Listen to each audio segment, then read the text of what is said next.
नमस्कार, times of Swaraj में आप सबों का स्वागत है। मैं हूं संतोष सिंह और आज हम टाइम्स ऑफ स्वराज में बात कर रहे हैं कि नीतीश सरकार शिक्षक से इतना डरा हुआ है।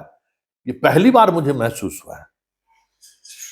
इधर अभी घूम फिर रहे हैं, लोगों से मिल रहे हैं, जो जानकारी हमें मिल रही है हम तो जानकर हैरान हैं कि सरकार एकदम एक नीति के तहत शिक्षकों को इस पूरी चुनाव प्रक्रिया के दौरान एक तो खास नजर बनाए हुए हैं, साथ ही उनको जो वोटिंग राइट है उस राइट को कैसे प्रभावित करे, इसको लेकर एक साजिशन कुछ न कुछ चीजें चल रही हैं। ऐसा मुझे शिक्षकों ने बताया।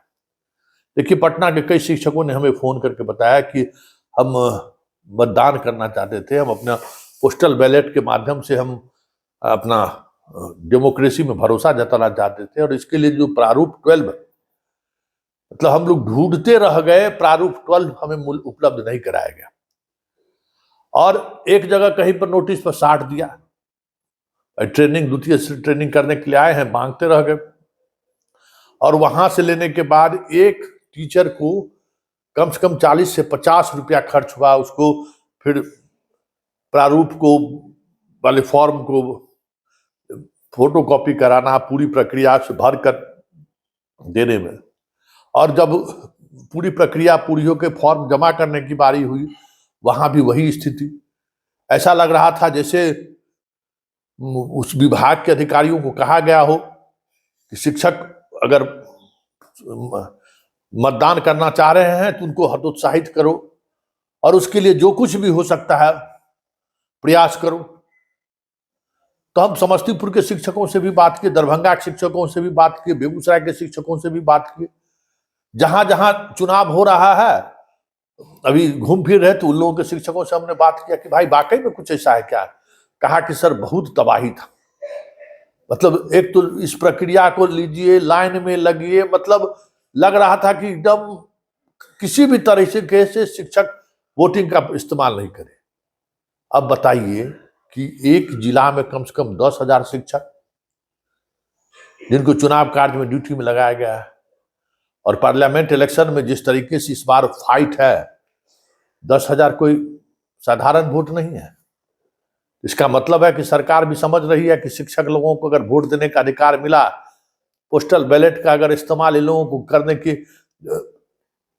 जो प्रक्रिया है उस प्रक्रिया में अगर नरमी बरती गई तो मतलब हमारे खिलाफ वोट जाएगा।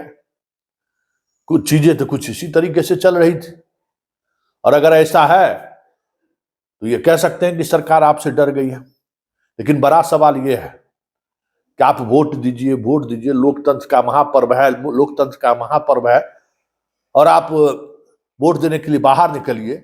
ऐसे में सरकारी कर्मियों को वोट देने से इस तरीके से हतोत्साहित किया जा रहा है, ये तो बड़ी बात है।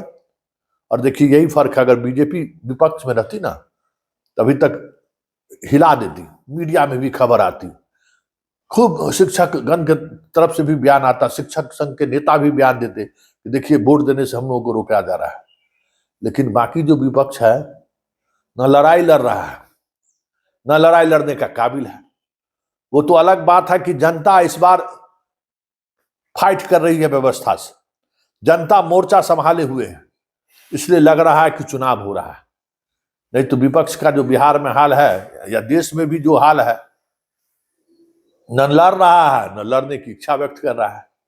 लेकिन इन सब से इतर जो सबसे महत्वपूर्ण बात है, अगर डेमोक्रेसी में किसी को वोट देने से इस तरीके से रोका जा रहा है एक रणनीति के तहत, और इस बात में अगर सच्चाई है तब तो चुनाव आयोग को एक्शन लेना चाहिए। चुनाव आयोग को इस मामले में, इस खबर में संज्ञान लेनी चाहिए कि आखिर शिक्षकों को एक रणनीति के तहत पोस्टल बैलेट के इस्तेमाल से क्यों रोका गया है।